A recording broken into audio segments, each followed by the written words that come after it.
সবাইকে গল্পকথা ইউটিউব চ্যানেলে স্বাগত। বিনোদন ও স্পোর্টসের এরকম আরো নিউজ পেতে আমাদের চ্যানেলটি সাবস্ক্রাইব করুন ও বেল বাটনে প্রেস করুন। ফুটবলের ডাগ আউট এখন ক্রিকেটেও এসেছে। টি-20 দ্রুত লয়ের ক্রিকেটের সঙ্গে তাল মেলাতে মাঠের পাশেই এখন ডাগ আউট দেখা যায় দুই দলকে। ডাগ আউট ধারণাটা পুরনো হতে হতেই এখন ডগ আউটও চলে এসেছে ক্রিকেটে। রয়্যাল চ্যালেঞ্জার্স বেঙ্গালুরু তাদের ঘরের মাঠে চিন্নাস্বামী স্টেডিয়ামে দর্শকদের দারুণ এক সুযোগ করে দিচ্ছে। এ মৌসুমে চাইলে পোষা প্রাণী মাঠে আনতে পারবেন তারা।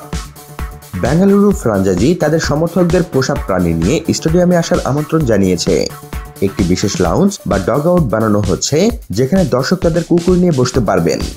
বেঙ্গালুরু এক বিবৃতিতে জানিয়েছে, রয়্যাল চ্যালেঞ্জার্স বেঙ্গালুরু সহানুভূতি ও একত্রে বিশ্বাসী। আমরা দলের সঙ্গে যুক্ত সব ভক্তের ব্যাপারে ভাবি।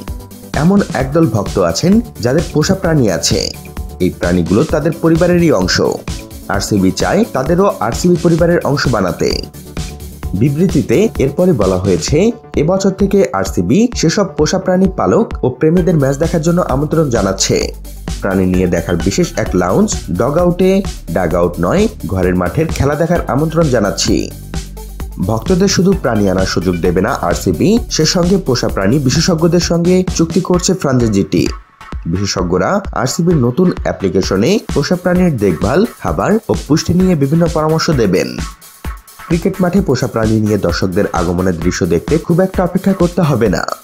আগামী 28 মার্চ মুম্বাই ইন্ডিয়ান্সের বিপক্ষে নিজেদের মাঠে ম্যাচ খেলবেন কোহলিরা।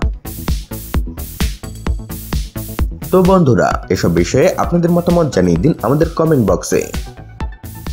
সবশেষে ভিডিওটিতে লাইক ও শেয়ার দিয়ে আমাদের সাথে থাকুন। ধন্যবাদ।